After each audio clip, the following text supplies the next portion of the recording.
నమస్తే అండి, మాది ఎస్పీ డిటెక్టర్ బోర్ పాయింట్ చూడబడును. ఈ రైతు మనల్ని పిలిపించుకున్నాడు. ఇది ఏ ఊరు, ఏ జిల్లా? ఆజిపూర్ విలేజ్, మండలం Yalal, district Vikarabad sir. Vikarabad district. ఈ రైతు పాత బోర్లు ఉన్నదా లేదా అని చెక్ చేసుకున్నాడు. కానీ పాత బోర్లో లోతులో ఉంది. 550 నుంచి 650 మధ్యలో గ్యాప్ ఉంటుంది.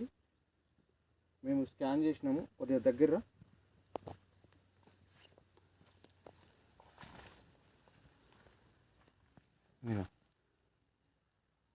మీద మొత్తం ఎర్రగా మీదనే ఒక ఈ బబుల్స్ ఒకటే మీద ఒక గ్యాప్ వచ్చింది. ఇంకా కింద ఇది అస్సలు గ్యాప్.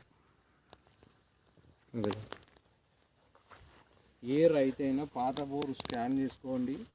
ఇది ఒక ఎంత లోతు? 350 సార్. 350 ఉన్నదంట. నేను 550, 600 ఏమంటున్నా. ఇంకెంత? 150, 200 అంతేగా? అంతే సార్. ఇంకా 150, 200 ఇస్తే అయిపోతుంది. సూపర్ గ్యాప్ ఉన్నది లోతులో. మంచి వాటర్ వస్తాయి. Okay, right.